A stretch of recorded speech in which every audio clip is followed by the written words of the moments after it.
I'm a beast, got jungle fever. Don't smoke, but a breakdown. The chiba. Feel my senorita, you should be her. Buenos dias, clean up, bitch impressed with stock beamers. I want property, dual citizen with the visa.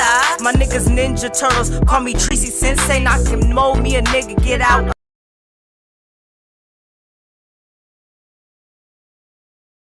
Hey, what's up with it? Welcome to Ghetto Poet Podcast. This is your ghost with the most, Bella. Y'all ain't seen me for a minute. I don't y'all miss me, huh? I know you do. Don't worry, I won't be gone for that long. Got to take a little vacation. So, we are here today in Edge Studios in San Francisco, and I'm here with Paul. Say hi, Paul. Hi, Miss Bella. So, Paul is one of my producers, and he's also a comedian and owner of Edge Studios. So, he's going to be here to be the co-pilot. He's here all the time. Yeah, strap in. It's going to be a bumpy flight today. No, it's not. So we also have a special guest today. Born in the Chicano resistance of the Mission District of San Francisco, occupied Yalamu, and raised in the Calles of Vallejo. Lori is a mixed brown mama, daughter, grandmother, revolutionary writer, storyteller, artist, and a love and liberation soldier on a journey of decolonizing, remembering, and connecting to roots. How are you doing, Miss Lori? Ayo. Thank you, Bella, for having me. I'm good. Gucci. What's on your mind? How does it feel to come back to your roots in San Francisco? I love it. I love Edge Studios. What's up, Paul? What's happening, Lori? Good to see you, my dear. Good place, good energy. Thank you. Appreciate it. And then I get to kick it with my folks, Bella. Absolutely.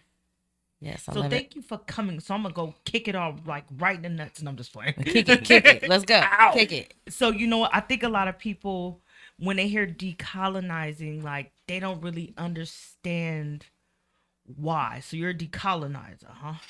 Kind of, yeah. It's a personal journey. We should all be on it. Right. Right. Would you mind explaining what that is? Oh, I think for everybody it's different, but for me personally, it's really about getting back to my roots. It's really about shedding the assimilation and the indoctrination that is the, American identity, really, and it's really getting back to my cultural roots of heritage and remembering, like our indigenous ways of being, I think decolonizing could encompass a lot of different things. I think for me right now, it's really just like really connecting my cultural identity and roots, and kind of like shedding some of the materialism and consumerism that we all get caught up in this rat race, in this first world rat race. That's real. Well, I'm not much of a shopper or like that, but I could definitely shed a lot of my decolonized ways. So thank you for sharing that. And I like the way that you, in your bio, like you called San Francisco, Yelamu. Yelamu, yeah. This is Ohlone land. There's a deep history of the First Nations people of this region. One of them being the Ohlone people, and where I was born, St. Luke. Shout out St. Luke's Hospital. Woo, woo. My sisters were born there. Yeah. That part of San Francisco is considered Yelamu, the nation, the tribe, specifically. And then on the other side of the bridge in Vallejo, where I grew up, is the Karkeen Ohlone. That's dope. You know what's so funny is like being born and raised here.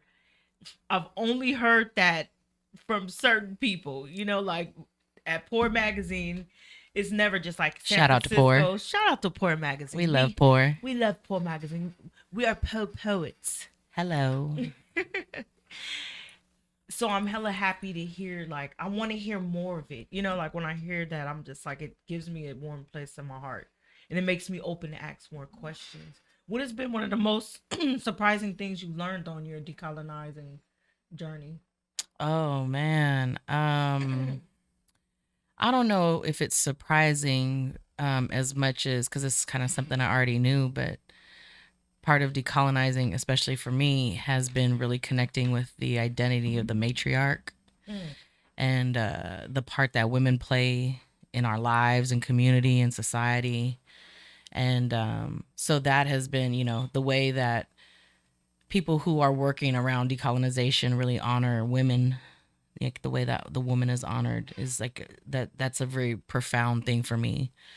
um yeah, we all come, Pac said it, we all came from a mama. So, women bring life. And so that's like one of the biggest, like, I wouldn't say surprising, but profound things for me. And then I guess maybe surprising about how I'm connecting to that identity as a matriarch, as a mom, as a daughter, as a grandmother now too. I got a grandbaby. Aw. Shout out to my grandbaby Mariah. He's gonna see this. She's gonna be like, Grandma. Does she call you Grandma? No, she calls me Tutu. Tutu hecka is cute. grandma in Hawaiian, Mhm. Olelo, Hawaii. So Lori, you are a lot of things. Hella Heinz 57. Right. What do you? Because you're a producer. You went to school for music, right? Actually, no. No? Self-taught. Oh man, I went to school for other things that unfortunately I don't use. But I did go to school for criminal justice. Don't judge me. And then I continued going to school, University of Hawaii, for Hawaiian studies, like ethnic studies. But no, my background's law, actually, in education. I like that. Criminal justice, but don't judge me. Get the, Right. get the fun? Don't judge me. No, I Yeah. just, had to like represent my homies. when we were Right, young. right. What was your ideas like when you were going to school? Like, what did you think you were going to be? Oh, when I told everybody growing up that I wanted to be a heart surgeon. Oh, okay. I have no idea why. However, I can connect that to the now because I think a lot of the work that I do is like heart centric. So I feel like in a way I'm working on hearts. I'm being a surgeon in the hearts, But That's dope. I don't know. I'd be wishful thinking at least. But you've produced music though, too often. Yeah, and producer for me is like a really broad label too. Done, music production, but mostly event production, tour production. Mixed Collective started out as MTH Productions for about 25 years. MTH was a production business that I started with my cousin. Shout out to Andrea Contreras. Yeah, we started a production company. I just grew up with in Vallejo and the Bay. We all do it independent, right? Like, and so all of my friends, we grew up as artists. We grew up making music, creating, and nobody wasn't giving us no deal. So we basically just made our own lane. We said, oh well, nobody's gonna book us. Well, we'll book our own shows. We'll host our own events. We'll promote our own artists. We didn't need any of that. So I started doing that, and then eventually, promotions turned into management, and management turned into consulting, and then, oh man, we had a good run. We ran all over the place. We supported some really dope artists like J Boog, Los Racas, Bandito, Bayonix. We've been, we did brands and advertisement, kind of like a lot of corporate stuff too. But yeah, so just production, people gathering, and now in 2015, MTH Productions, we turned to a co-op. So I gifted the production company to our crew of artists because what I really came to understand was, we were really working for each other so that we wouldn't get gotten, because how the music business is so shady. Right. And so, it was just a means of like protecting ourselves, So really at the core of everything was, we had a family, and we were trying to make sure that everybody was meeting their needs and that everybody's kids were eating, man. We had kids out here. So gifted the business to the artist. So now in 2015, we became a co-op. We're artist owned. We are Black, Brown, Indigenous led. And we really pivoted into doing more music and art and curation for the people. That's dope. Do you guys have anything coming up like very soon? Yeah. We actually had all kinds of stuff. Yesterday we had we're doing this medicine circle, a healing circle for artists and organizers and just kind of community folks, because It's rough out here right now, sis. This climate out here is a little crazy, and people are having a hard time coping and dealing. So we just kind of created a space so that people can come and process and deal with grief and just deal with some of the traumas that we're watching every day on our screens and on our TVs. And yeah, and it's really, I don't know, I feel like artists are really at the core of the resistance, right? And we're really kind of burnt out here, so we just need to kind of create a space for people to kind of decompress and get their cup filled. You can't pour from an empty cup. And artists and organizers, they do hard work. So we're just trying to create a space for them. And then we doing some other stuff too. We're getting lit, we're getting activated. We got this thing going called Coffee and Revolution. So for the artists out there who don't want to be sellouts and want to get activated and show up in their community in a dope way, we're just, we're getting together and plot, plan, strategize, and trying to really connect, art and music and really just justice movement work across the regions. The Bay Area, we know each other well, but we're working out in LA and up in Seattle, Pacific Northwest, and even more northern California, kind of, in some deep, Mendocino, and like going out and all in the different areas too. So, yeah, like just trying to connect people. That's hella dope. And they could visit at Mixed Collective on Instagram, correct? If they want to stay tapped in. That's Mixed Collective with a K. MixedKollective. Definitely. If you don't want to be a sellout, holla at Mixed Collective and go get your cup filled. I need to come with my empty cup. You can come always, Bella. You always an open invitation for you to be a part of the crew. I know you're deep out this way now, but yeah, but I'm wiggling right now. No, I'm wiggling. Have to. It's a requirement now. Wiggling is a must nowadays. Yeah, so I've been back, getting my feet wet and stuff like that. So I'm definitely gonna slide through. I have a question because you're so rooted in so many dope things. I want to ask, can you reflect on the moment in your upbringing that you believe defined your character? Oh, my character, jeez, oh, so much. I think I reflect back on being an older sibling. Yeah, I really like built my character, being a big cousin. Yeah, just feeling a responsibility to people. I don't know. I think it's a theme through my adulthood now too, like, and kind of how I should make. I'm a middle child. Shout out to all the middle children out there. Especially in the room right now. Yeah, middle children. Yeah, middle. I'm the eldest. You're the eldest. I've always felt like the middle.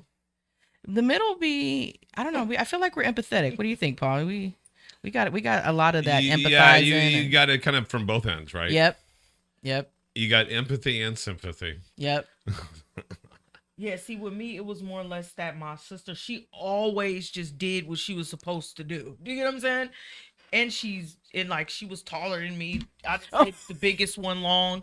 So she was taller than me too. So, by her always just being on the straight and narrow and me being the kind of mischievous one and, little eccentric, little nuts, that she seemed the oldest anyway. Do you get what I'm saying? So character wise, even our heights and stuff, when she was in middle school, she had really big boobs. She was really tall. So so lucky. Right. So then I was like, I think I look like the middle child. So I took on the role. Like, you know what? No, I'm just playing. I really don't know what the middle child, how that stuff. I don't know. I think it just, yeah, you end up like, you just kind of run shit, honestly. You're like, you're like managing the family. You're like managing what's going on above you and managing what's going on below you, and you're just trying to keep the peace. And I agree, and I think at all points in time in my life thus far, I agree with that. I was the middle kid, but there was a break of 5 years with my oldest and 13 years with my younger. Ooh. And so there was a nice little gap where I was kind of an only child. And so, but you're right. It's about managing the shit from above and the shit from below. And so, yeah, no, I agree. How was it being an older child, the oldest child? I had older cousins, so I was younger. I was the youngest out of them. but the oldest Mm. out of my siblings. So therefore, when I say middle child, That like makes sense. I had three older cousins that was in the same household. So I was their In my baby. family too, Yeah. we consider cousins, like, if you know, if you grew up with your cousins, they're like your siblings anyways.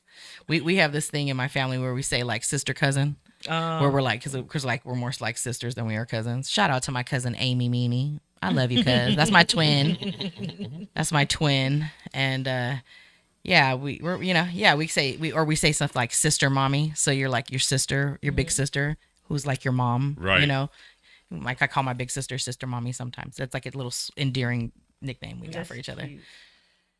It's probably a girl thing It probably is. because probably I didn't is. I didn't feel the love being the middle boy. You know what? I imagine middle boy experience is so different Oh yeah, than middle girl. right. Yeah, yeah. They didn't Especially beat you even up, the did they? mom, the mother-son dynamic versus the father-daughter. Yeah. I was lucky in the respect I was a daddy's girl. So I was sweet. I was like a Sour Patch Kid. I was like sweet, but I was sour.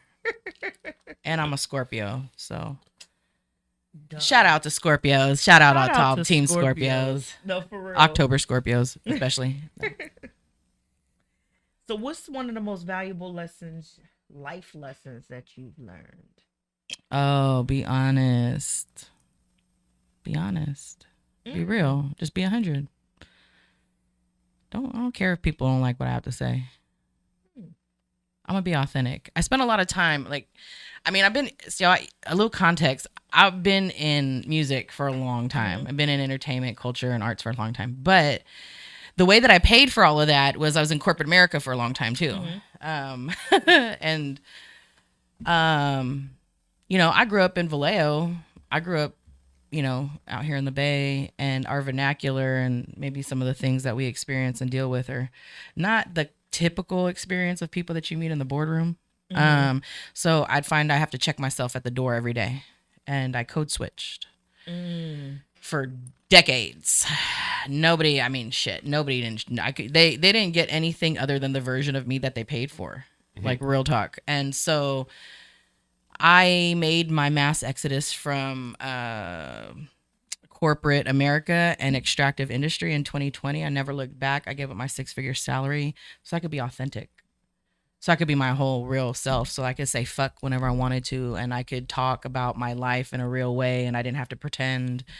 You know, while these folks are talking about vacations in the Alps with their nanny and their au pairs and shit, I'm like, oh, shit, I'm still struggling to pay the rent. Like, even on my 6 figures, because, you know, America's so tough out here. But like I just couldn't relate, couldn't talk about my life in any meaningful way, and I got sick of that. Or I found that if I did share any little bits of my life, I got judged for it. So I just learned to not, and I think that really affected me.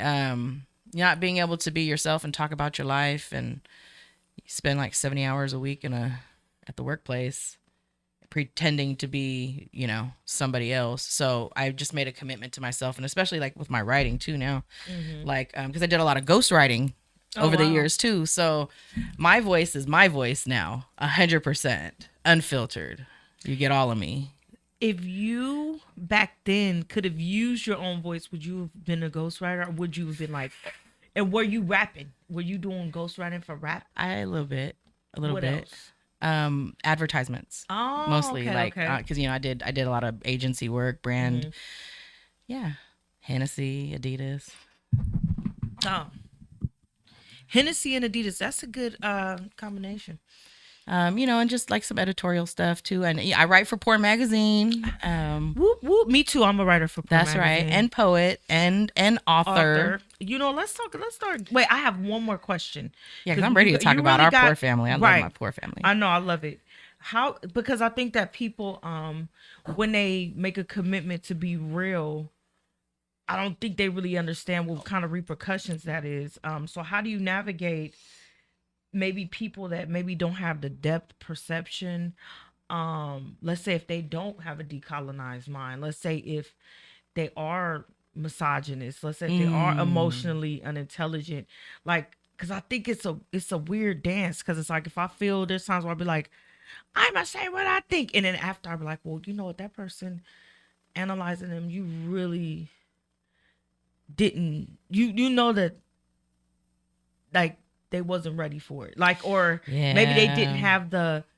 Maybe that wasn't the moment for realness, or you know, like that's something tricky to navigate. I think because with me, because I've been like, yeah, be real, be real. Then I was like, sometimes being real, maybe I don't have to because it's too much. I need some self preservation with that. So how do you navigate that? Well, I know, man. Real first things first. Like I'm real, but people aren't ready for real. Like let's talk about that because you could be as real as you want to, but how like everyone else's preparedness for that realness varies, right? So I don't know. I think for me at least, I'm committed to being real no matter where your readiness is. No matter where you're at with your stuff, and maybe it'll compel you to get closer to your truth. I don't know. I think because I played defense for a while. I played defense where I could like, oh, I could be myself or in this room, but then I got to be a different person over in this room. And so I just want to be the same person all the time. And I've lost friends. I've lost some just some people who maybe paid attention, don't pay attention as much anymore. Maybe they felt offended by some of the realness, or maybe the shoe fit too much. I don't know. I mean, there's like lots of things, and there's definitely times I step on my tongue. But I think part of being real is you have to be accountable too. Like accountability is you can't just be real, step on people's toes, and not be accountable to that too. So I'm still trying to balance. I don't know. I'm learning, sis. I'm still trying to learn how to be in rooms because I'm living my authentic self and some people aren't. And it's very obvious. And so my job isn't to call nobody out on their shit, right? Just walk around and be who I am and show up in my full truth. And, maybe somebody will be like, you know what? Look at Lori ain't half stepping about who she is. I'm gonna show a little more. But that's a great exercise. So you have to look at it as each one of these is an exercise in sociability, if you will. Oh yeah, if that's a word. But if you look at it, being a ghostwriter, that actually is very liberating because you're able to express things and explore things that even your true self wouldn't be exploring it because you're doing it through a characterization or through fantasy or through art, right? Oh yeah. You're just expressing yourself. Art. You're trying something new. I remember a music artist that tried every genre of music, and even he was so successful. And he goes, I'm going to do country. And his record label goes, if you're going to do that, we're going to sue you. Who's that? Lionel Richie? No, Oh. it was Neil Young. But Oh, okay. But the funny thing is he just wanted to try a little bit of everything, and he Yeah. didn't want to be pigeonholed into any one given thing. So it is liberating to be able to write under a pseudonym or a ghost author, or and then it's also freeing to be yourself and express yourself as you are. That's why I love stand-up comedy. That's why I like writing.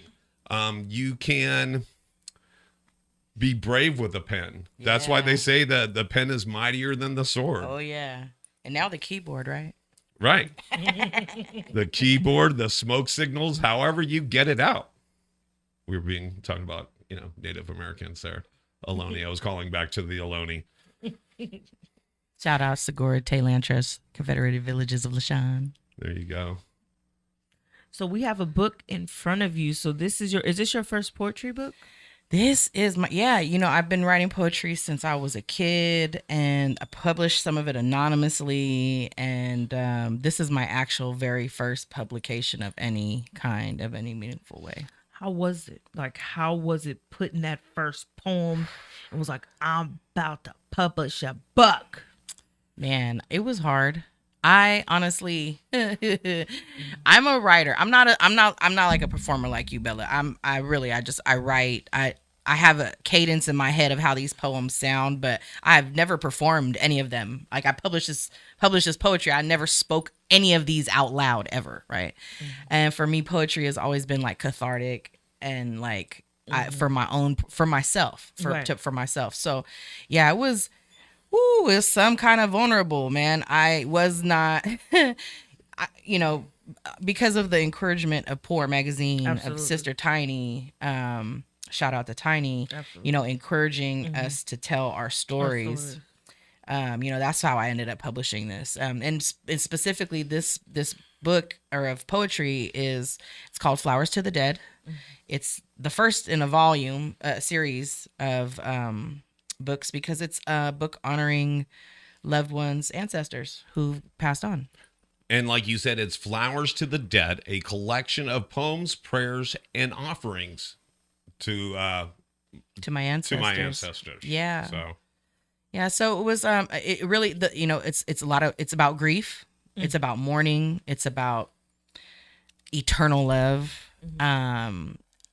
Most of all of these folks that I'm writing about are people like this first one is specifically centers around my young life, like the first profound deaths in my life and the first people that I lost in my life that really had strong effect on me. And then the second book will go into like my young adult life, and then the third, and I've actually already moved on to like this next level where I'm doing a living tribute. So like this is really to honor people who I couldn't tell them these things because they passed on, and so this is a way for me to celebrate them even though they're not here presently.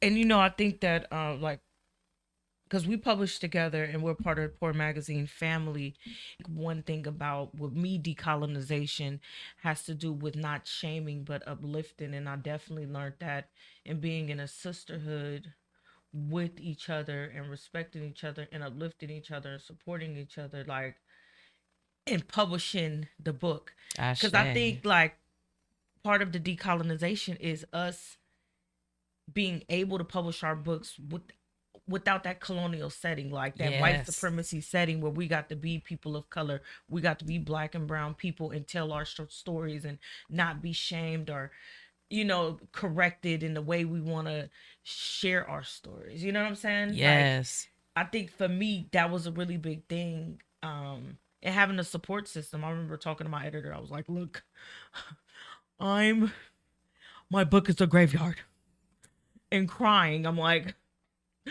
this is hard for me to keep reading and looking at. Just help me. And Tiny too, so I'm saying it's a really, I don't know, I feel like it's a hug, like to be able to have that type of, not everybody has that experiences. No, to be held in that process was tremendous. Right. Like I literally couldn't have done it if it wasn't for the Poor Magazine. Again, shout out to Poor Magazine. Poor Magazine is also has a publishing branch of their media that helps people publish books. Right. So like, if not for Poor Magazine's being in the cohort and then really supporting me and walking me through and not making me feel like dumb about the process. Right. Yeah, like I couldn't have done it. And literally I felt like my hand was held all the way. Right. And I think there's a sense of pride because it's like, I think it's something different being in a room full of white people and being like, I'm not pissing you off, am I? I'm not offending you, am I? Taking up too much space. Right. Yeah. To where it's like you get to be your authentic self and it's celebrated, especially as a woman. Also, I think that's another important thing that I've experienced, that I don't feel like a woman. I feel like a valuable human. I feel like a woman that is uplifted. I feel like there's a different as a space as a woman. So I know that was my experience. Then we went on book tour.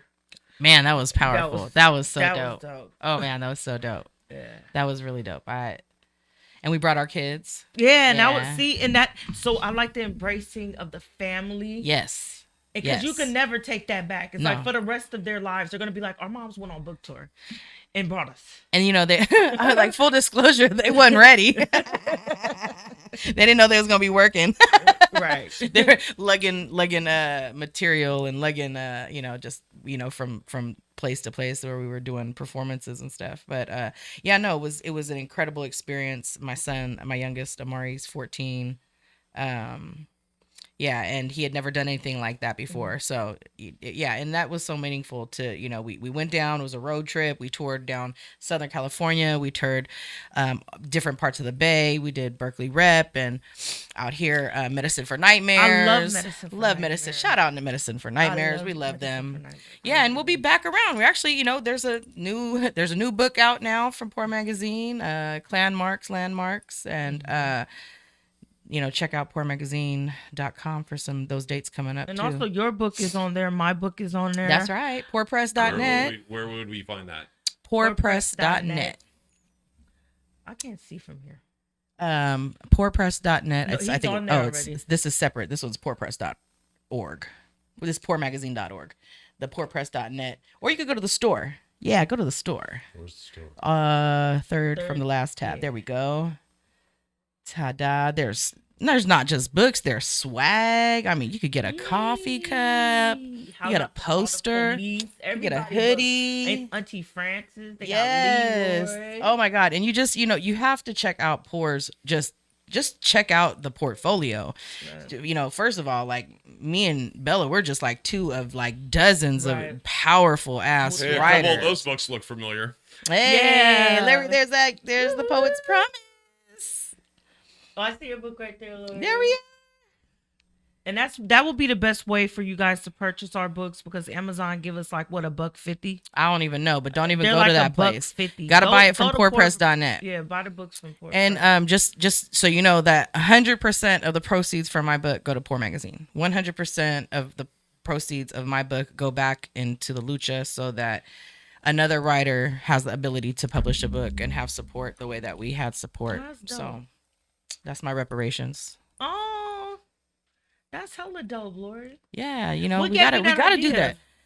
I mean, how do you repay Poor for supporting us through that? That's the only. I mean, I didn't do this for no money, right? Like I'm just keeping it buck. I didn't. This is all from my heart. These are like, prayers and poems to my ancestors from my heart. And Poor Magazine is such a profound contributor to the community. Absolutely. Any way that I could show up for my poor family, I'm gonna do it. And this was a very easy thing. I was like, well, they sell the books, they promote the books, just keep the money, put it back into the movement, into the cause. Do you want to share something out the book?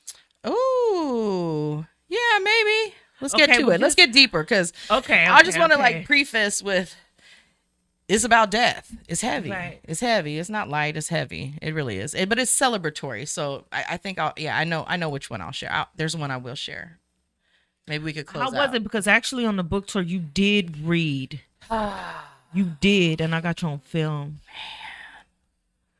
Man. Ooh, vulnerable. Man. I cried. I remember. I did. I cried. Yeah. It was hard. Because again, like that, I'm talking about ancestors, right? Mm-hmm. So. And when you read something you've written, it affects you almost the same way, doesn't it? Well, I tried my hardest to say it out loud. It felt so weird to practice saying the poetry out loud. Right. But when you're alone in the room and you're just saying it, you're not standing in front of anybody.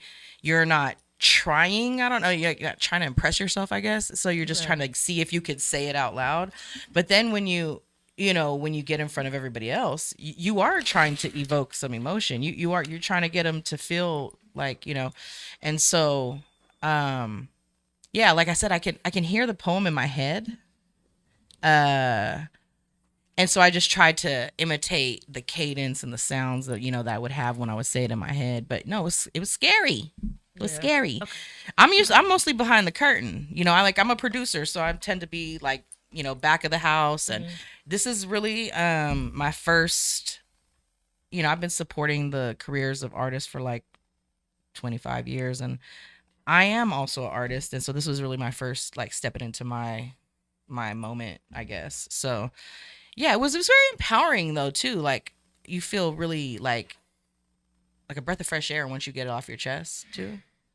And that's good. I think you came into it the right way because it's like, I was raised with Poor Magazine. So this was put into me in high school. Do you get what I'm saying? So it really shaped who I am. My identity. Yes.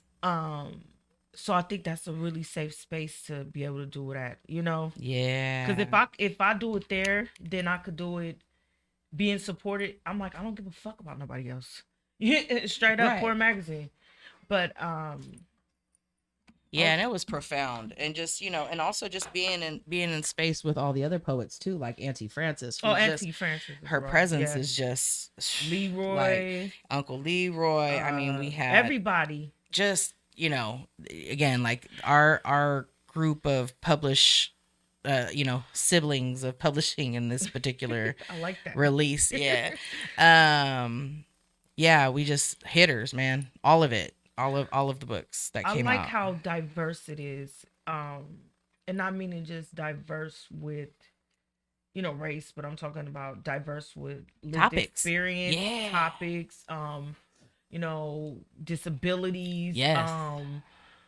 problems, just everything. Like, we are truly diverse. It's like we're just like this beautiful art piece. Like, I feel like we're like a what are those collage? Yeah, just like a beautiful mosaic of all these different nations and people, and oh yeah, just like a bouquet of flowers. Right.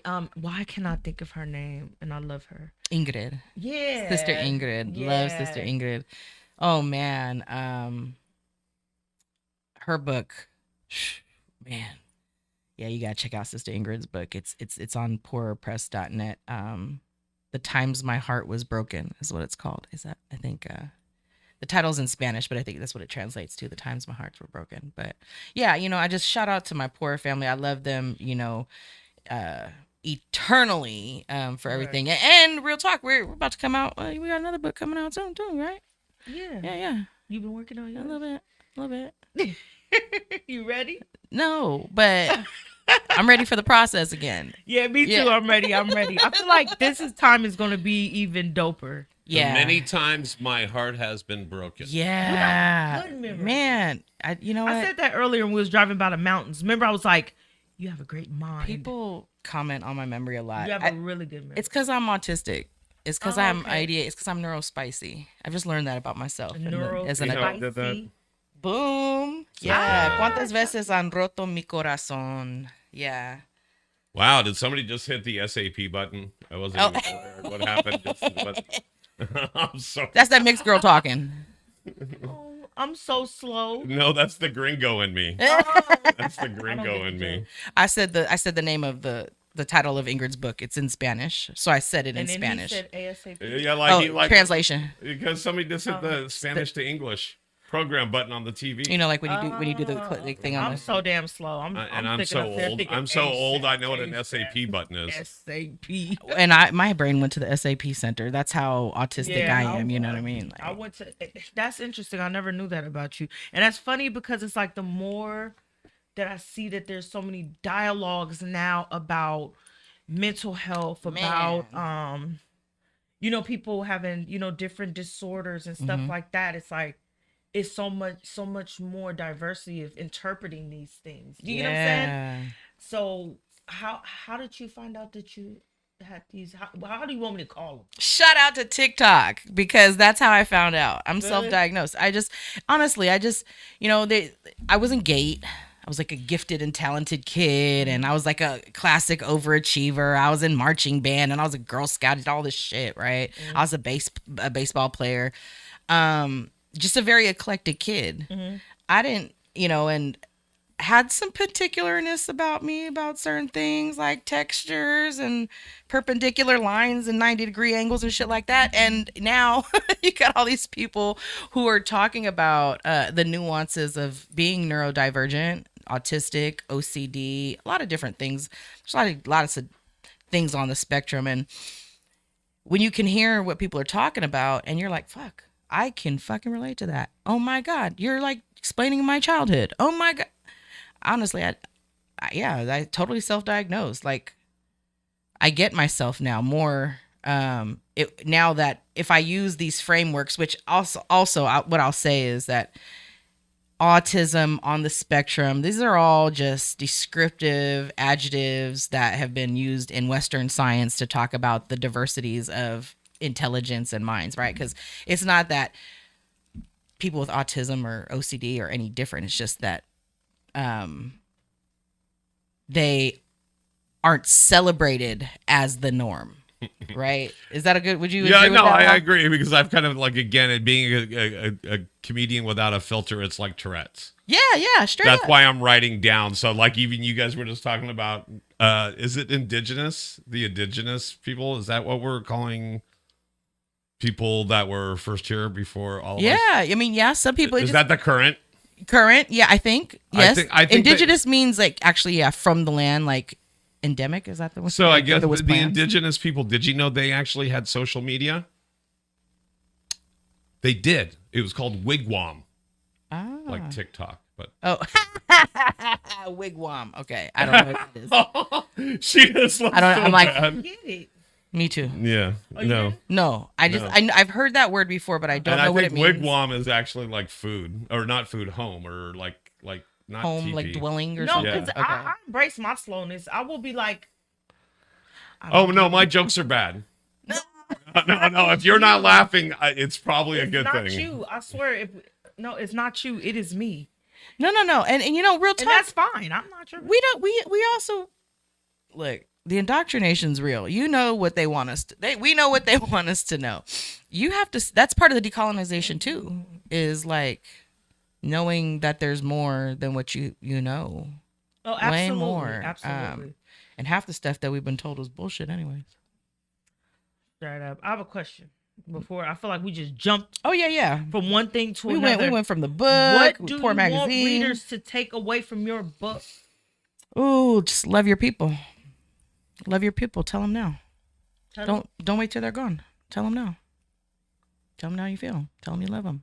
Tell them what they mean to you. Mm. You know, this book is really about talking to people that I can't talk to right now. Right. Also, this is, reflecting on the time period. This is my young childhood. So I was a kid. I'm writing about these people, who passed when I was a child. I honestly didn't have time to reflect in these ways when I was 7, 8, 9, 10, I'm an adult now and I got kids of my own, so I could look back and, you don't get to know your grandmother as an adult. Like if, like my grandmother passed away in 89. So I'm an adult now and I only knew her as a child, but she was like a beautiful woman, like had all this, like, yeah, just pizzazz and just love to her. And just, she had, her whole identity.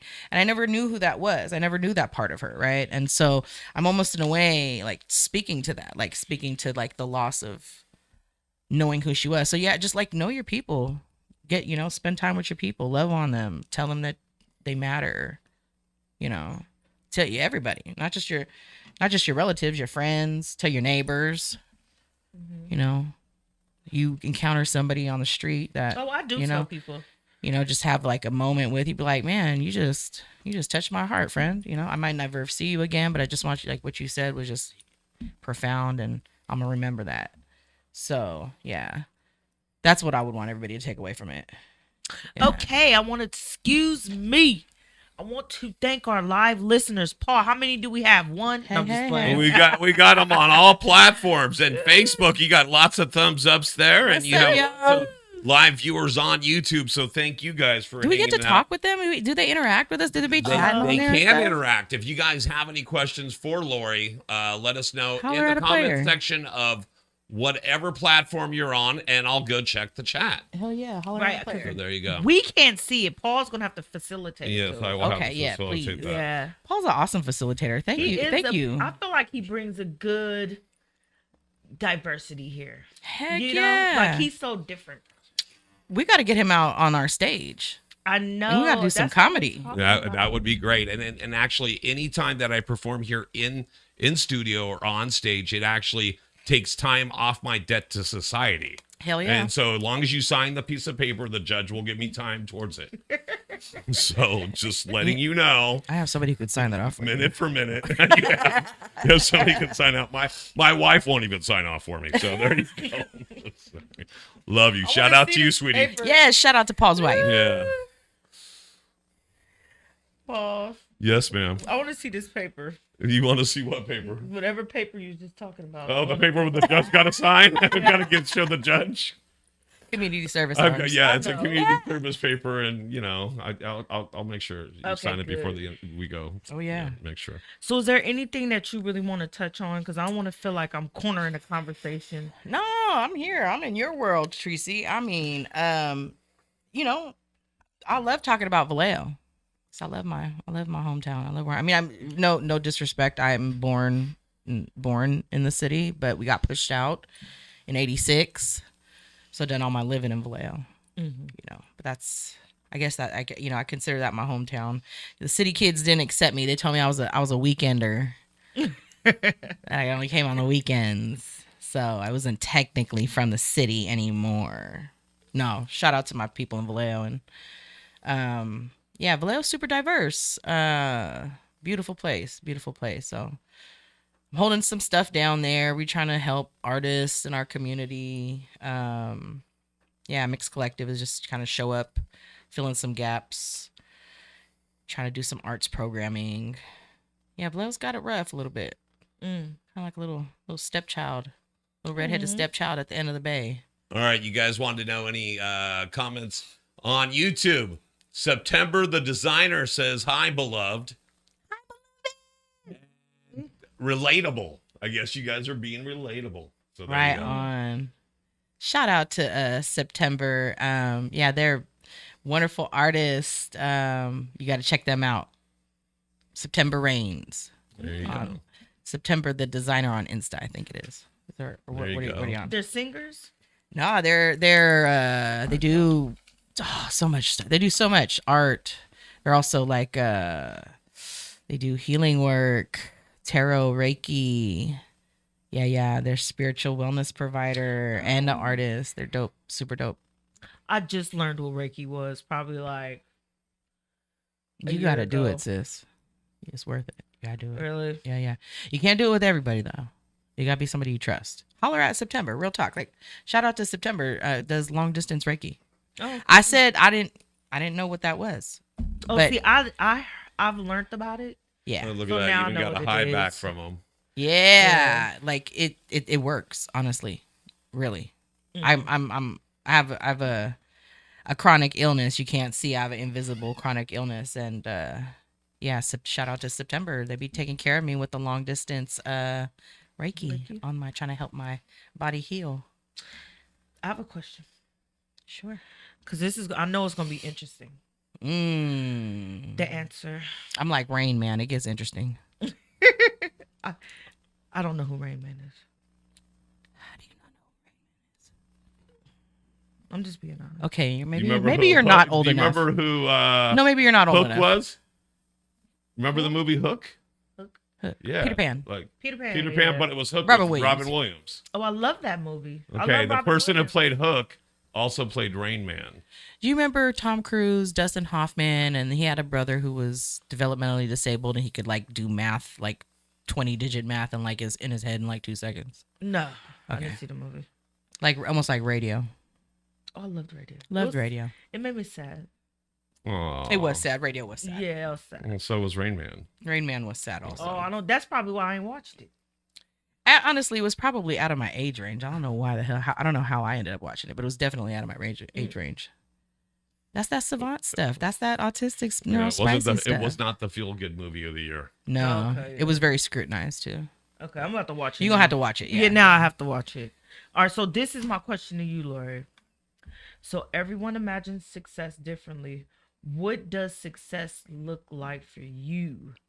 Like if you could just have all your success, like bow, $10 million in your account. This gonna make some people mad. Maybe, I don't know. Depends on who's listening. If it's my folks out there, they'll feel me. Success is overrated. Straight up, having your needs met is supreme. I don't know what everybody else considers success, but having my needs met, having what I need, that's success to me. I mean, I know maybe you could level up that answer with like, my kids being dope people, dope human beings. Like, if my kids turn out to be dope human beings, I did a good job. That's success. Yeah. If my kids know how to act and show up in the world in a meaningful way, then and my needs are met. I had some food. I have enough food to feed somebody. I'm running about 75%. 75%. All my kids. Oh, look! My oldest is only 30 right now, so ask me in 15 years. I don't know. That might be different, but yeah, I would say success is just like being a dope human being. What I don't know. I've turned anti-capitalist, so I can't really equate that to some of the ways. but now. I feel like a lot of the times, even helping and having these things requires money. That's why I'll just like explain what it is to you. Like everyone imagines it differently, and I'm like, but not limit it to not having money. I mean, like money is all right. Yeah, not hating on having the money. I mean, just but really, because I think a lot of people think they want to be rich. But you don't. It's not that you want to be rich. You just want to. Have what you need. Honestly, it's, and sometimes things that you want, right? Because of course we want things that we don't necessarily need, like a margarita or like a certain type of car. Like you might need a car, but you don't need a Lamborghini Testarossa kind of shit. But I think so. That's what it is. Just being a dope human being and having your needs met. You do all this stuff. So what keeps you motivated and pushing forward? I'm trying to be a good ancestor. I'm just trying to I'm trying to make sure I go to the right place. That's all. One of my friends, she's an ancestor in training. That's what I call myself. I'm an ancestor in training. Dude, that's been popping up for me. Like I got people to take care of in this current life, and I'm gonna have to take care of them when I'm gone too. So I gotta make sure I have access. I had a question for you, and if you don't want to answer, then go ahead. Because I feel like a lot, especially in America and in some communities of colors, like how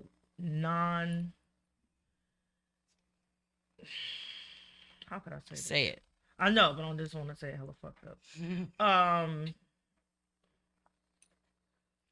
Like when you start looking like at religion and the way we honor and our ancestors and stuff like that, I often feel like it's demonized. Do you know what I'm saying? So how I'm just damn. I don't think there's no way not to say it fucked up. How do I say this? Okay, just riff off of that. I'm trying to figure it out. Okay. Yeah, I think it is demonized. I'll say a couple of reasons why I think there's tons of theory and philosophy that exists out there that y'all can find all over the place that kind of supports what I'm about to say. Yeah, and I kind of spoke to it earlier. Like, as Americans, we're just heavily indoctrinated and assimilated. And I won't be the Webster dictionary for y'all. Y'all gonna have to look that up if you don't know what assimilated and indoctrinated means. But the idea of America is really founded on a Christian foundation of like our laws, like like a Puritan like view. And so I think at times some of our indigenous ways of being, or some of the ways that we choose to have ceremony or celebrate, or the ways that we connect to these things, are demonized because, in the frameworks of Christian values, Puritan values, they may appear to be a certain way, or, may go against those kind of like frameworks. Yeah, and it's more just like a pop culture, mainstream kind of thing, where people just kind of like, I feel like anything that's not familiar to them, they just reject, or it's just not good, and I don't know, that might be too much of a generalization or too broad for people to grasp, but maybe I'll get like an example is like, enslaved people came with their, different religions here to this continent, and even Latin America, like Haitian people and people of the Caribbean and of the African diaspora from that side. And they like, how they had to, they practice voodoo or Ifa, and they had to hide their deities and Catholic saints and things like that just to be able to practice. So like some of their traditions have been melded with like some of the Christian or, Catholicism in ways, but then there's other things that they do that don't look like this. So it's like, yeah, they're praying to saints, like the idols, like the statues and stuff, but then they're having this fire and they're singing and dancing around the fire. So it's like, it doesn't look like what a Catholic mass is like when you walk into a Catholic church and you're sitting in pews and there's stained glass all around you. Yet, they're using the same statues, the same apostles, the same saints. So people are like, oh, well, that's looks scary. Or or I don't know, like I don't know too. I'm not quite sure, but I think a lot of it too, just getting back to the indoctrination and assimilation, is like, I don't know, to be American, you kind of have to like disassociate from your cultural identity, right? Like that's what I think what America asks of us to be American. To be American is to be unified in American values, not necessarily your cultural values. Good answer. Sorry.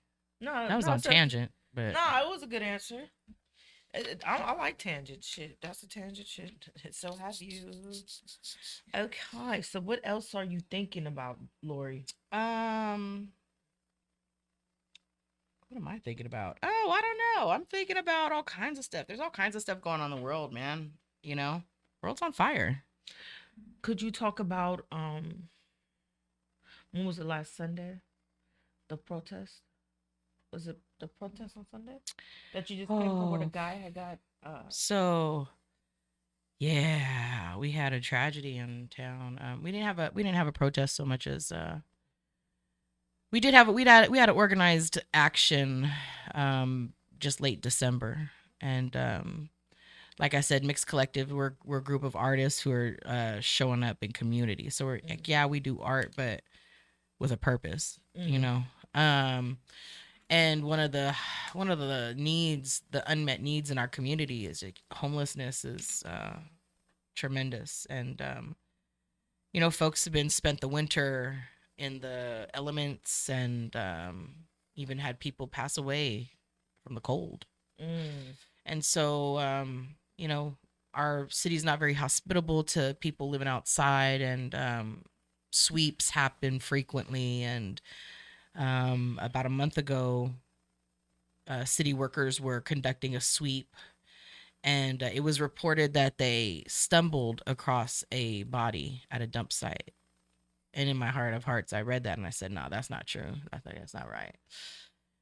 And they just made a press release that states that they actually ran the guy over with the tractor while they were clearing the debris. So spent time, we Poor Magazine was out in Vallejo yesterday, and we were with the Vallejo Homeless Union. And so Mixed Collective is working with, orgs who are doing frontline, work for, trying to support people with what they need who are living outside. And, we're there in support. Vallejo Homeless Union is a group of unhoused people who are organizing to advocate for themselves. So we were just there in solidarity, just trying to find out what they need. We found out that there's a little island where a lot of RVs. It's called the Island. It's a little peninsula that's in the marshland of a certain area of Vallejo, where it's literally like, it looks like a thermometer. Like you have to go like out into this peninsula, and it's like several hundred feet, and there's just lines of RVs, and it caught on fire, and the fire trucks didn't come. No, they didn't come. And you know what? They let it burn. For over an hour. That's fucking horrible. So yeah, and that's kind of stuff that we deal with in our community. Right. And so yeah, we're just passionately trying to support people who don't have people really showing up for them. We're only how we treat our most vulnerable people in our community says a lot about who we are as people. So I'm not trying to be that loser. our artists, we overstand. We know. Yeah, and I think people don't understand that they can even do it on every level. Like treat the people in your neighborhood good. Right. Like Right there in your neighborhood. Right there in your neighborhood. You don't have to organize a big feast every Sunday. It could be simple things that make you an activist. Yeah. To where if you see something, and it could be, and also having self-preservation also. And I say that because I think a lot of the times that people don't understand what could be associated with the risk, just in certain situations. Yeah. So therefore, not being no hero all the time, but actually assessing what's going on and when they feel the need to intervene. Because I've gotten myself in trouble intervening with shit, and at that moment I didn't give a fuck. But it could be very small things that add up, and then hooking up with organizations and checking them out, and filling them out, seeing that like what's going on, how maybe you want to contribute. But I There's think so many ways. there's so many ways. So But I many think ways. people, but there's some of the same. This is why I really had got out of activism, not like real activism, because I used to be like, oh my God, these people are fucking. You walk in your community, you treat people in your community fucked up, but want to come with a picket stick. That's with right. these fucking cameras on. Talk about it. You want to sit up here and talk about mental health, but then you snicker and shit like that when it comes down to people having mental health.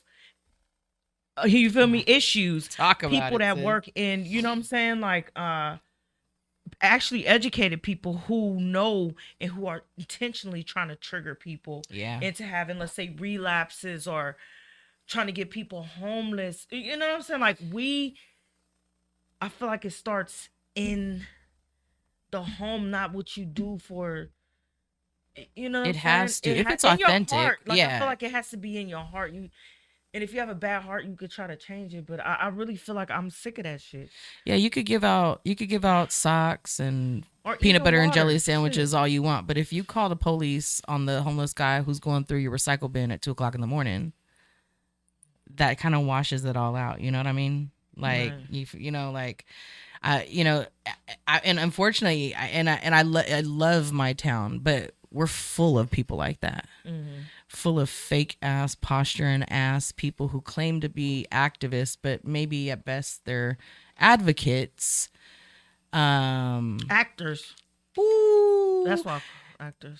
Well, I was gonna say like advocates of convenience. Like you're an advocate when it's convenient to you, not necessarily, because everybody's, until it hits you, until it affects you, But yeah, you're right. You got to start in your own home. Like I'll give you all some pointers. Mixed Collective. We are gleaning people's trees. So you want to be a contributor to the community. You don't know how to show up. You got a fruit tree that's full of lemons that you don't feel like picking, and they're just falling on the ground. Call us. We'll come pick them. We'll give them out to the unhoused. There you go. I just send you guys. Too bad you don't go out to Modesto. You can go start doing my parents' trees. Oh man, we'll come to Modesto. Don't tempt us with a good time. Okay, because we got oranges, we got peaches, we got plums. Oh man, And we'll we got be there. apricots. We'll be I'll there. go with you. Yes. There you We'll go. have a picking party. There we go. Yeah, we do stuff like that. Or if you got extra clothes, put how about this? Take out the recyclables. Me and my family, we call them money recyclables, the ones that you could cash in for money. Put them in a box and put it next to your recycle bin on the sidewalk and say, please take. So they don't have to go through your garbage can. Yeah, and put a big old dollar bill sign on the side of your box. Yeah. So they know, and say, please take. So that they know it's okay. Because you're paying the garbage company to take away these bottles and cans that they're going to get the money for, and you're paying the them. other day is half the time they're not going to count it. It's going to go no. on some ship, and it's going to Yep. wind up in the middle of the Yep. Pacific Ocean. Yes, absolutely. And so, they sell our Shout out to garbage. Pacific Ocean. Whoop whoop. Shout out to the mighty Moana. Yes. So Yeah, but there's so many ways that people can show up, like so many small ways. You go through your closet. You haven't worn that coat in 7 years, 10 years, 15 years. I do that every year as I go through my closet, and I bring jackets up here to San Francisco. You work for a restaurant or something like that. Sign your restaurant up for food rescue. All that food that you guys throw in the garbage can at the middle of the night, give that shit to a shelter. Right. Give it to a food rescue organization. You know, there's so many ways that people could just show up with just the, with no effort showing up. Right, You right, know, right. like little to no effort. Yeah, and I think, yeah, with the world on fire and everything that's going on, like we need each other more than we realize. So we're gonna have to learn how to be together at some point. I'm sending it to Paul right now. I sent you the thing to let me pick your fruit, and then Oh. this right here, that's actually but Paul, you're really good at reading those. I can't see from here. Okay. Yeah, that was something we just decided to do recently because we had all these people, like we're like driving and we're just like noticing all this fruit everywhere, just on the tree, just like rotting and falling down. And we do food rescue already, and we help connect hungry families with food. So we're like, well, why don't we go offer to pick some of this fruit and give it away? That was a For good folks. idea. All right, let me try reading this. It is small and across the room, but I will do it. All right, here we go. All right, this is out to honor Loretta S. Wilshire. Support her memorial. Support the family of Loretta. It's with a heavy heart that we share this passing of Loretta's passing. My beloved mother, friend, and a pillar of her community. My mother, Loretta, was born on August 9th, 1956, and left this world on February 9th, 2025. She lived in Hunters Point, San Francisco, where she touched countless lives with her kindness, wisdom, and unwavering love. Please go help the family of Loretta Wilshire and go to the GoFundMe page here. They are looking for support in her passing. And again, go to the GoFundMe page here listed. We'll also put a link down below in the comment section on all these podcasts. But definitely go help because you can. You're here. And these families need us, and we're a community. We are a family ourselves. So please go help Loretta's family in honoring her life. Thank you, Ibaye. You're welcome. All right, I'm gonna put in something here. But I gotta. Okay, so finish. Keep going. I was gonna put in a commercial, but after that, I don't want to put in a happy, upbeat. You got commercials? I got commercials. I love that. Yeah, I got commercials. We got sponsors. Hey, All right, shout out so- to the sponsors. All right, here we go. We'll do a sponsor. We'll be back right after this commercial break. Yeah.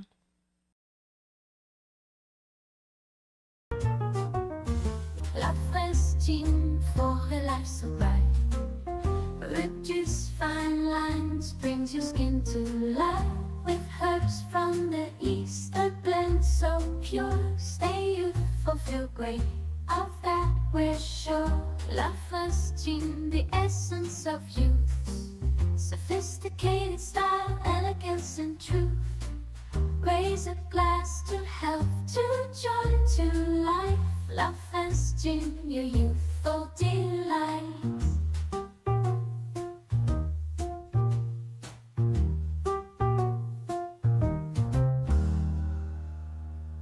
For a life so bright, it's La France Gin. And right now, you can get your own bottle of La France right here in San Francisco at Total Wine and More, or online at lafrancegin.com.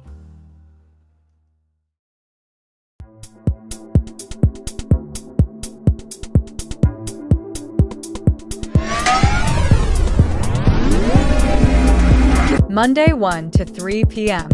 Junkyard Rat. Monday 4 to 6 p.m. Ghetto Poet. Tuesdays 11 to 1 p.m. Zig in the Zone. See you on our channel. Edge Studios Online. Keep standing up. I thought you were gonna read a poem. I'll do my slam poem. You're back. And we are back after that lovely commercial. And that was some gin? Yeah. French gin. La France. La France. La France Gin. You got to bring some in so we could try it. Yes, It looked ma'am. really good. What was that, like lavender? Yeah, there's a lot of stuff going on in there. And it's supposed to be good for you. Gin that's good for you? Shut the fuck up. That's what I'm saying. So, Gotta try LaFrance that. Gin. Check it out. Total Wine and More here in San Francisco. That's So, good. Where's it located? Total Wine and More, I believe, is on Van Ness, but I'll check. Well, they just watched the commercial. Check out the new gin and tell me, do you like the gin and juice? in Yes. France? And I will bring it in. I will bring some LaFrance in. Oh, that'd be fun. France. It's not bumpy face. So we're back here live with Lori Herrera. Laurie. My sister Trees. So, I'm peer pressuring you to share a poem. Well, not poem. peer pressuring though.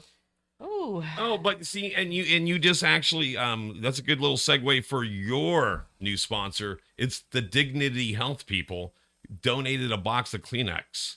Shout out So when Dignity she- Health. Thank you, Dignity Health. Again, this is going to be an excerpt from Flowers to the Dead. Wait, let's try that again. Flowers to the Dead, a collection of poems, prayers, and offerings to my ancestors. There we go. Well, how about actually I'm gonna offer y'all something a little different before we get into something about the book, because like I said, it's a little dark and heavy. But with Poor Magazine, we have what are called slam bios, and it's just a piece where I just kind of introduce myself, and it's kind of the protocol of how we show up in community, just saying who we are. And I'll share with you my slam bio. It's called Crecimiento. I am a seed from the plantations of Hawaii, desde los campos de Mexico, planted in the land of the Ohlone, buscando mi historia. I am a seed, a mixed kid, sprouted in La Mission, transplanted to the streets of Vallejo, nurtured in the soil of Segurate. Hija de bombero, keiki o kakumu, poor and privileged, shedding assimilation, returning to foundation, cultura, culiana, liberación, la hui, familia, ohana, amor, aloha. I'm a love and liberation soldier, dreaming to be salmon, a defiant patch of corn, of mighty taro, rooted deep in the concrete, reaching for the sun, growing to malama aina and feed my people for generations to come. That's me. Mixed kid from the Mission. I love your poem. Thank you. They're so, you know what? I always feel like when I do poems, I'll be angry. I love your poetry, Tracy. I'll Honestly, be like no, feeling I like love I'm you. so mad. You should be so passionate. I want to be like, yeah, that's how I want to spit my shit. I got some shit like that too, but I want to be gentle. I'm learning. It's new. Really? It's new. It I'm a comes off gangster, like- honestly. It comes like naturally. Because I'm embracing it, right? Like if you got, when you want to do something, you have to you have to be all in, right? Right. Like I need to put on a dress. I don't wouldn't go that far sometimes, but I'm just saying, like, you could just lower the voice a little bit, soften the voice a little bit. I know, but thank you. Yeah, it was Thank you. beautiful. I appreciate like that. it. And then I like the Yeah, there's a little rah Yeah. up in there. Yeah, See, I need to learn. Every time I hear somebody, I'm like, oh my God, they sound so sweet. I love yours. I love your Maya Angelou. Oh, I love Maya Angelou. I love your Maya Angelou poem. That's one of my favorite poems. I think Thank that you. might be one of my favorite poems of yours. Oh, thank you. Yeah. No, it's dope. Yeah, no, I love. I want to be able to project my voice that way. But I'm still not a performer, right? I'm not a slam poet. I'm just a writer. Get mad. Well, I got some. I'm angry So too. hold on. So can't you do that with every poem? You can I guess you change your could. attitude and your persona and everything. Yeah. You can. I mean, even like writing under a ghost name, you should be able to express yourself freely and not feel bound by your earthly body. That sounds spiritual. Yeah. Well, most of my ghostwriting was advertisement. Like I was writing for like Dryer's ice cream and stuff like that. Like writing, like getting you to want You're their ice speaking cream. to my depression. What are you doing? Basically, like telling you about all the delectable creaminess of Dryer's ice cream. No, I'm just saying like that. No free time for Dryer's. You but know what my favorite sound in the world is? That spoon hitting the bottom of the carton. That's satisfying. yeah, Ding, ding, I ding. can't have ice cream though. So Can't. I know I gotta have the non-dairy. The fake one? Well, I mean, it's like real, not dairy ice cream. Sorbet. Yeah. I like that too. Okay, boom. And there's this place. Shout out to Mr. Dewey's in Albany with the cashew ice cream for the lactose intolerant people. They have the best. Mr. Dewey's. Mr. Dewey's has I like. thought it was my old lady was the only one that called me that, Mr. Dewey. Oh, you got that. Dewey. Yeah, you better get your royalties, man. That is a catchy name. Yeah. No, actually, yeah, that's a That shop is a down in really. Albany. I will never forget that, Mr. Mr. Dewey. Dewey. Yeah, you gotta go check them out. They got man. If you can't, for anybody who can't have milk, that ice cream is legit. What's your favorite food? Food. I'm hungry. Me too. Yeah, we had smashed on some chicken on the way over here, but Yeah. What do you mean favorite food? Do you mean like down to the like? Do I just say cheese? ooh, yeah, right. Or do Or I a gotta cuisine, say? or like do a I gotta cuisine? say pizza Yeah, with maybe a melted cuisine. cheese? I want to get a whole. Ooh, I'm Yeah. Starting to so break a sweat over international. here. She's I know, starting I to am. break a That's why I sweat. asked you. I'm like, I what used to is answer all these questions. You know, I'm like, ooh, man. Yeah, I'm used to asking the questions, but that's right. Where Oh, were I you think- on the night of March 3rd, 2025? today is my grandma's birthday. Happy heavenly birthday, mama. Happy birthday. Yeah, I grew, I'm a mixed kid, hella mixed race. My family's from Hawaii, from Mexico. We grew up in the Bay, or I'm like first generation, and so I eat everything, like everything: Japanese, Chinese, Mexican, Korean, soul food, Ethiopian, Burmese. Ooh, I like love we Burmese. are so lucky. We're so blessed in the Bay to have like such a diversity of food out here. Yes. I just like food.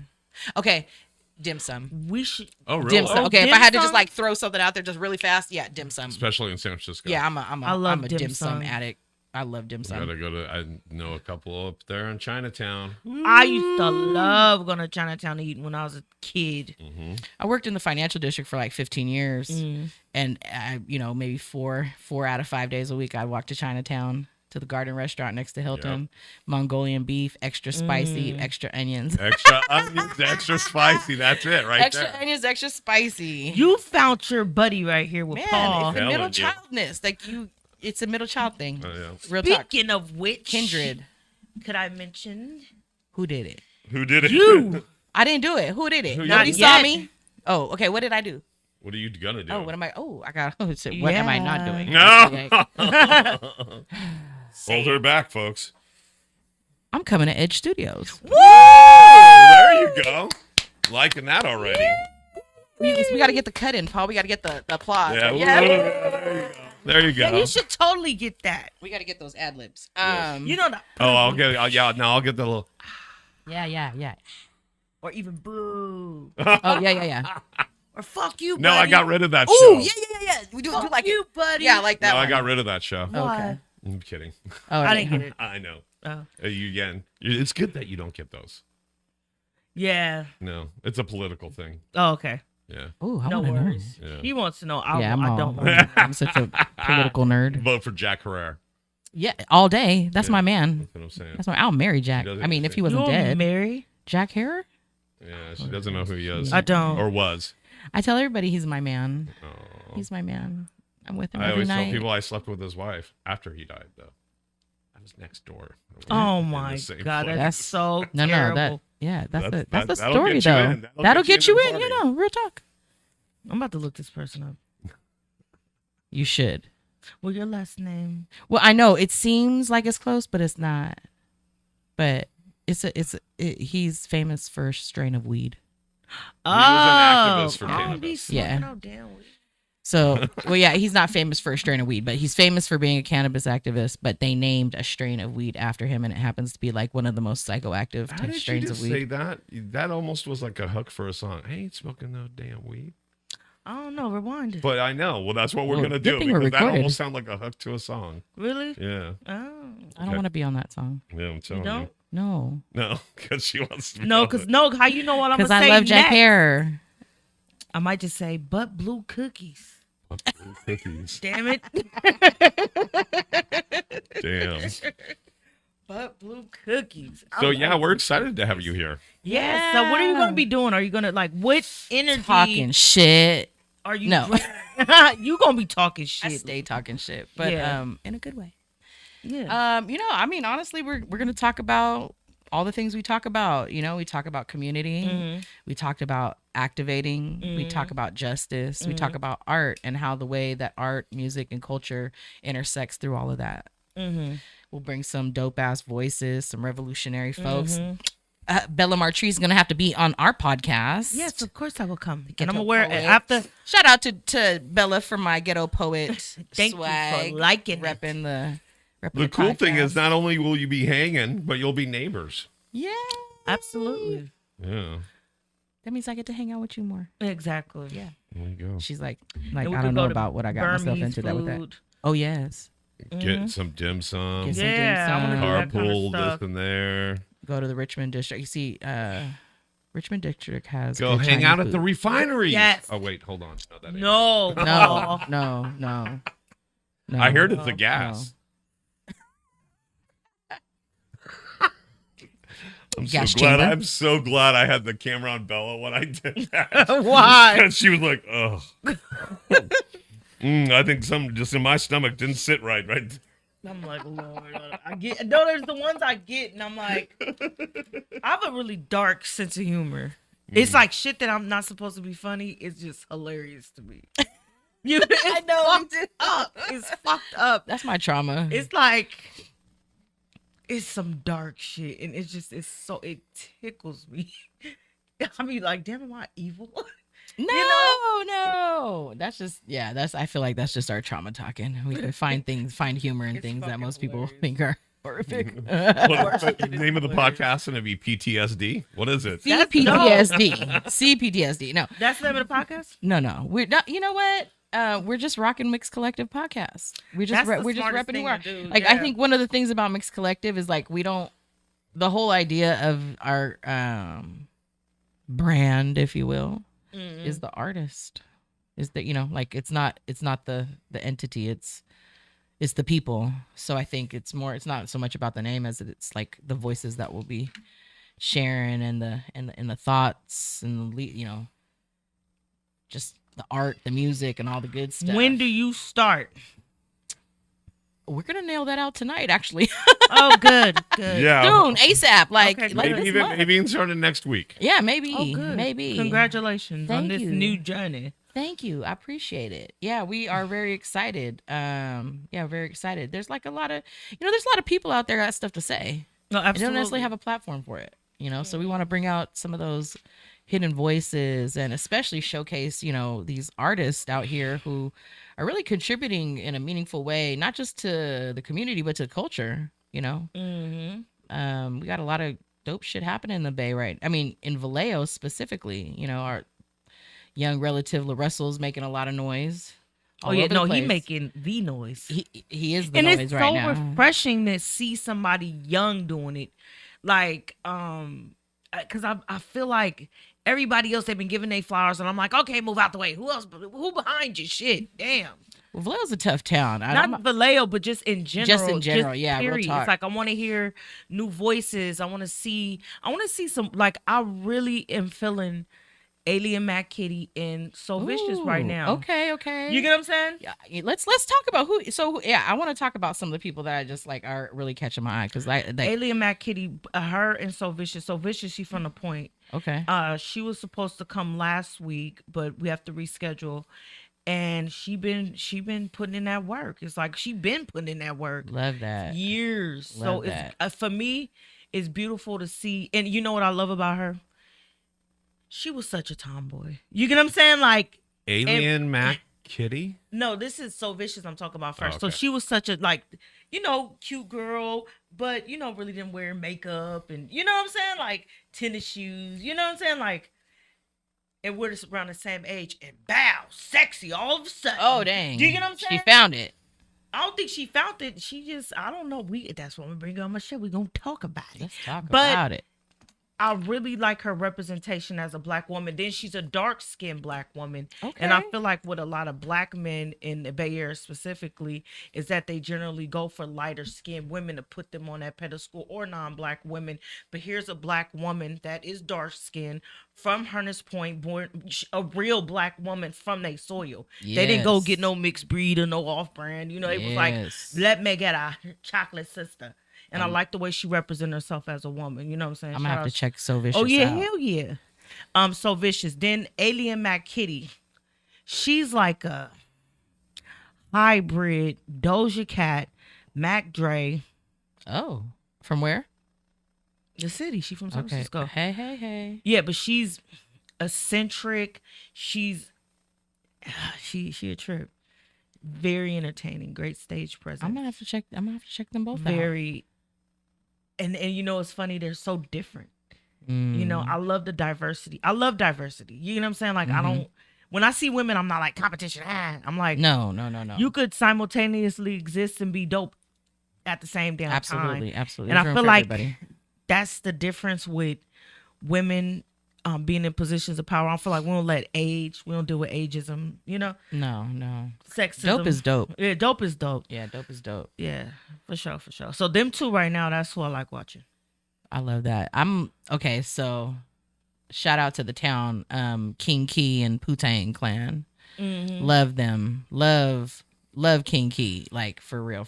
Love King Key. I follow her and I like her too. Love King Key. Like yes. Yes. Love them. Also. You know, I actually just met a young rapper from Vallejo who's aspiring rapper.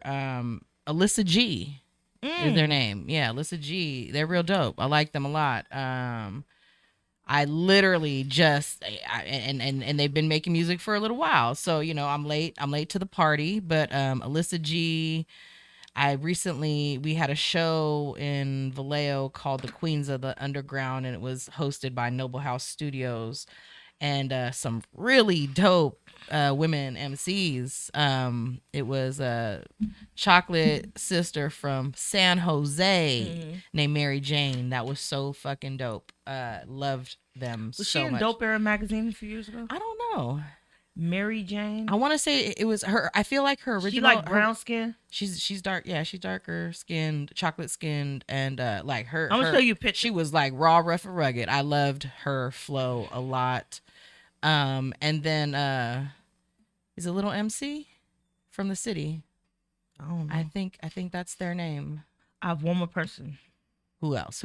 Love. Oh, and then Jane Hancock from Richmond. From okay, from that's Richmond. what Love Jane Hancock. that's what I think I'm thinking about. Jane Hancock. Love Jane Hancock. Okay, that's what I'm thinking. Maybe I'm. They rap, thinking but they of also two of them. sing. They have beautiful voice. Beautiful voice. Love Rich TT. Okay, yeah. You know her? I've heard. I've seen I some really reels like with that them. damn song. Touch me, tease me. That shit. I'll be slapping that. I've I seen some literally, reels. I like people. Like when I like you, I'll listen to you. You get what I'm saying? Like I'll really be slapping. Like I'll send you some songs for some people. Who else? It was hard for me to get on new music for a long time. Like I'm an old head. I'm a underground music. I'm really stuck to. I don't listen to mainstream music. I don't listen to whatever's on the radio. I'm definitely not listening to no radio.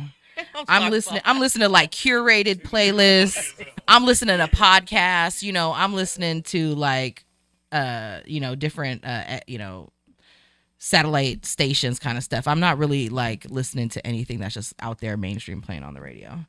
So a lot of the time I'm like getting a suggestion from somebody that'll invite, like, say, oh, look at this person, you know, and I'm like, oh, dang.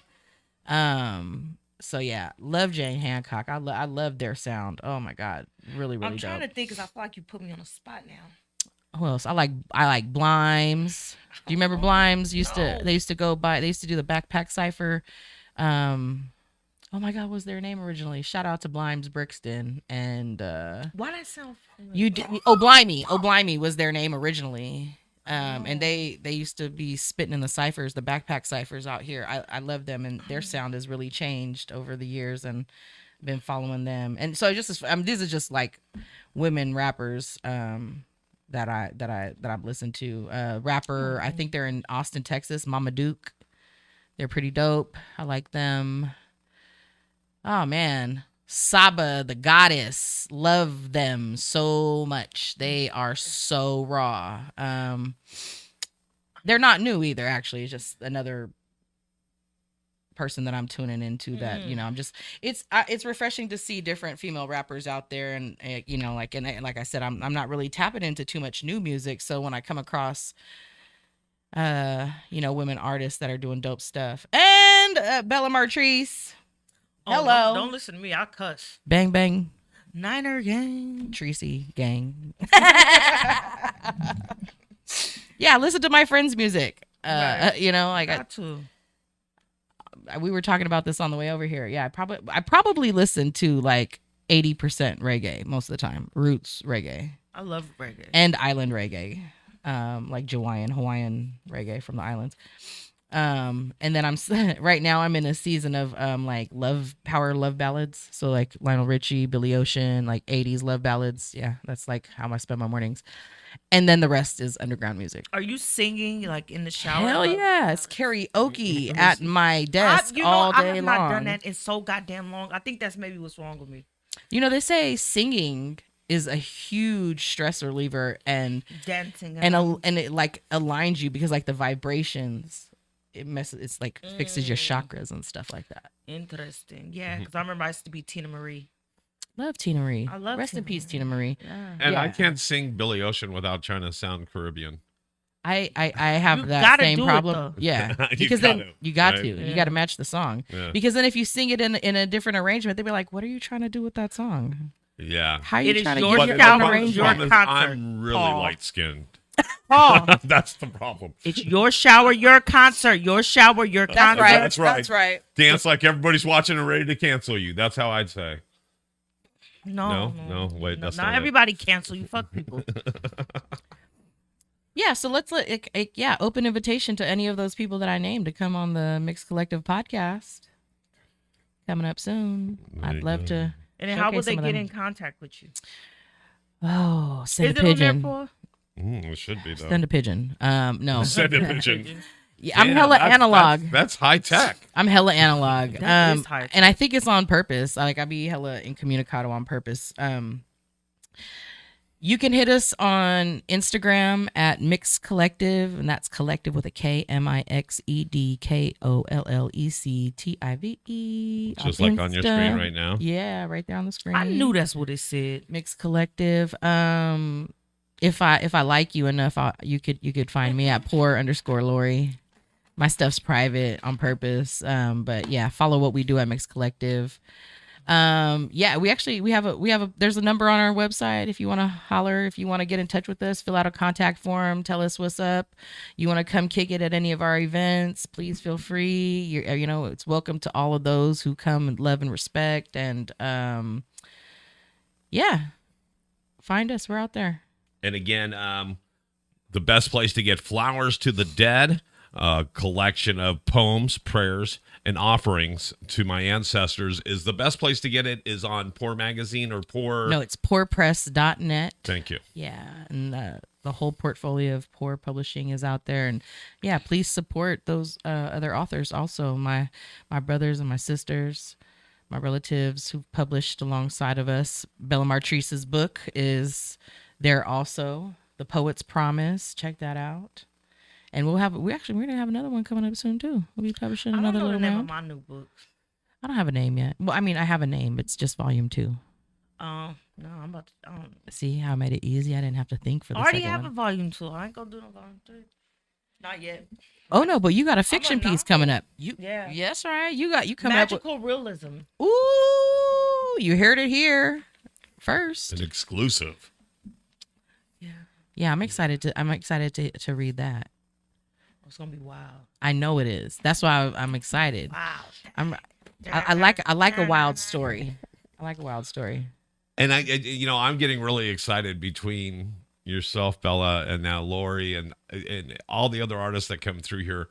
We're gonna have some really great shows down here in the basement at some point. That's Fire. gonna be nice. between the Maybe we'll poets. win an award. That would be nice. A Webby. A Webby. It's called the Webby. A Webby. Yeah, yeah, My yeah. brain just goes just to the No, most. it's not an award for Spider-Man. It's not a No. Webby. No, you were going rapper Webby, right? I'm like, give me that. Pussy. Yep. Oh my Give me that. gosh! You don't want to. Oh, that's a different kind of Webby, dear. You don't know what Little Webby is? No, but I get stuck in that.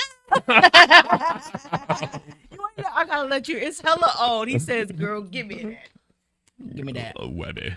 He says, and it's so horrible the way he says it. It's Yeah, wonderfully I horrible. It's was wonderfully horrible. Look at those Yeah, eyes. that's what I'm saying. That's what I mean. I don't know if I was ever a Webby fan. I mean, there was like maybe one or Fucking two love him. I you know, love that ghetto little monster. viral songs. You know Yes. who my super Who? ratchet Trick Daddy. Oh, you can have him. I mean just like as far as like music, like the real like raunchy shit. Like I used to love Trick Daddy and Sugar Free. Oh, I fucking love fucking Sugar fucking free. I'd rather give you my B word than to let you breathe on. I'm just saying because I'm in agreement with some of that shit. Yeah, I love it. Maybe not nowadays in my decolonization. However, a past You can version still of me, like it. It don't have to be applicable. it's hard to listen to. Honestly, real talk. It is really hard to listen to a lot of the music that I was raised on because it's so fucking misogynistic. It is so misogynistic. I don't know, and I maybe and I know you can relate. Not maybe. I You fucking know know I you fucking can relate can as a relate. woman in Yeah, music, fuck especially yeah. in a woman in underground and hip I hop. was talking about sticking my finger up a man's butt. Like, yeah, it's kind of it's different for us. You should be able to separate it though, because I still Yeah. feel funny singing Aretha Franklin. Like, what is it? Feel like a natural woman. Try singing that as a middle-aged man. You make me feel, you know. Like a natural fellow. Oh. Boom! Remix. You got a remix. And like, is this? Fella. Yeah, fella. Okay, Yeah, boom. Yeah. That's your next shower auditions for There you yourself. go. Okay, Make it There's your good own. acoustics out there. there is good. Make it your acoustic. own. I'll Yeah. always holler when I come. You heard me before you see me. Huh? I'm like, And the dog was like, I know you're. Here she comes. I think I'm one of the ghosts. No, You get what I'm saying? A is there living- ghosts here? Yes. Shut up. You knew it was. Remember, I was like, "This is where I do my satanic rituals." That's what I Okay, I'm told her. intuitive. That's what so I told her. That's what I told have her. you talked to them? Have you guys made we have not contact? sacrificed a goat in months. Oh. You must appease the gods. Yeah. Oh no! Have Go you talked versus to the them? volcano. They're gonna be like, Martrice Throw 'em in. sold her soul. So I have to know them, like, because I'm gonna be coming. We had an You're a exorcism. fucking asshole. Let me get. You did? Yes. Like legit? Yes. Really? And they exorcised 353 souls from this building. They counted. Yes. 1 little, 2 little, 3 little souls now. They counted. How did they count them? I Did they don't know. Did they have a sign-in sheet? or Here's sign out sheet? They had a You sign out sheet. call He said the Ghost last one was hunters. really They're did not not want to going- leave. The last one did not You want are to leave. you are not lying. You like legit ass had an exorcism. Call Look the in my ghost eyes. hunters. Call them. Paul. Yeah, we'll call Healing John and he'll do it again. if we No, need to. call the ghost hunters with the machines. With Have the them ghost film hunters it. and- Film it and have them come and have me come with you. I'm like That rethinking would my be so whole fun. podcast. No, I'm not. Dude, that'd be fun. We should just have a paranormal podcast. No, I'll just have to we make. have to stay down here overnight. I have to just make the. I have to If just offer everybody's them here, I'm information. fine. If everybody's here, Yeah, I would never do it by myself. I'd be so scared. I'm intuitive, so I talk to dead people. So I just wasn't anticipating to have to do that while I'm here. But as now that I know, I'll be prepared. I try to scare him as soon as I'm coming down. I'm like, hey, get back to your grave. so I Here I don't think come, I don't think there's a soul down here anymore. I Well, do. it sounds like they got relocated. They got They relocated. got relocated. They moved. ICE came in and relocated them to another corner. Ah, The dog didn't even like Ace that one. relocated them. To Yeah, another Ace corner. didn't even like that one. He did not like that one at all. Well, is there any more you have most share before we leave? Yes, plugs. Shameless Oh, I plugs. mean, yeah, just shout out to the crew at Mix Collective. Yeah, check us out at mixcollective.com, mixcollective.org. Yeah, don't judge us for the website. We be busy. I don't have time to updated as much. And yeah, we got some stuff brewing. Fridays, you can find me. We offer solidarity office hours to the community. That's a free consultation. It's $150 an hour value consulting time. If you need anything, holler at your girl. You know, you need help writing grants, you need some advice on taxes, you know, anything that's relates to like the business end of creative business, you know, we could holler at us. And that's Fridays, and on the first Sundays of every month we hold a healing medicine circle for artists, organizers, and community folks.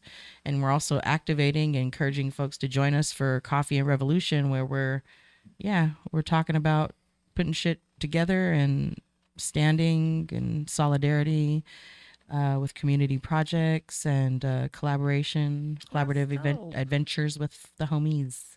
With the homies. Yeah, and we got all kinds of stuff coming up this summer, man. We got, this past fall we hosted our inaugural. I've been working around artist equity too. We didn't get to talk about that too much, but like working in the ecosystem around equity for artists, you know, fair pay, living wage, like no starving artists type I'm of guessing shit. it was that one that I pulled up. Oh yeah. And I did some work, some consulting work for the Vallejo Arts Fund, which we deployed $500,000 to artists in Vallejo. Yeah, shout out to that.